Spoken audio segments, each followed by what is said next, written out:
মদ দিতে হবে রেশন দোকানে। পিকনিকে বৃদ্ধ কৃষকের গান ভাইরাল, হাসির রোল নেট পাড়ায়।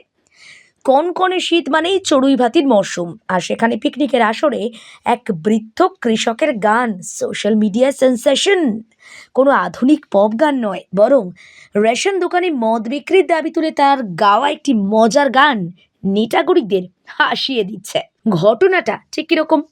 সম্প্রতি একটা ভিডিও ভাইরাল হয়েছে, সত্যতা আমরা যাচাই করিনি। দেখা গেছে শীতের দুপুরে একদল যুবক পিকনিক করছেন, মেতেছেন এক বৃদ্ধ কৃষকও। সাধারণ ধুতি আর গায়ে গামছা জড়ানো, একেবারে গ্রামীণ মেজাজে আসর জমিয়ে দিয়েছেন। সেখানে গান করলেন। গানের মূল দাবি, মদ আমাদের দিতে হবে রেশন দোকানে। ভিডিওতে দেখা যায় বৃদ্ধ কৃষক বেশ খোশ মেজাজে যুবকদের সঙ্গে তাল মিলিয়ে নাচছেন, গাইছেন। এমন অদ্ভুত দাবি অবাক করে দিয়েছে সকলকে। নিত্য প্রয়োজনীয় জিনিসের মধ্যে মদকেও রেশনের আওতায় আনা হোক, এই ভাবনাটা সকলকে বেশ মজা দিয়েছে। তার গায়কী ভঙ্গি আর উপস্থিত যুবকদের উৎসাহ দেখে বোঝা যাচ্ছে আনন্দের ছলেই এই গান বাঁধা হয়েছে। ভিডিওটি ফেসবুক, ইনস্টাতে ছড়িয়ে পড়তেই প্রতিক্রিয়ার বন্যা।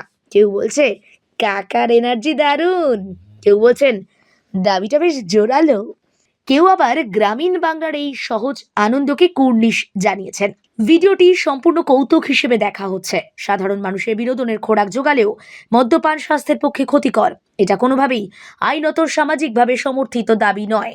পিকনিকের আনন্দ আর বৃদ্ধের এই রসবোধের মিশেল বর্তমানে ফেসবুকের ওয়াল থেকে হোয়াটসঅ্যাপের স্ট্যাটাস সর্বত্রই রাজত্ব করছে।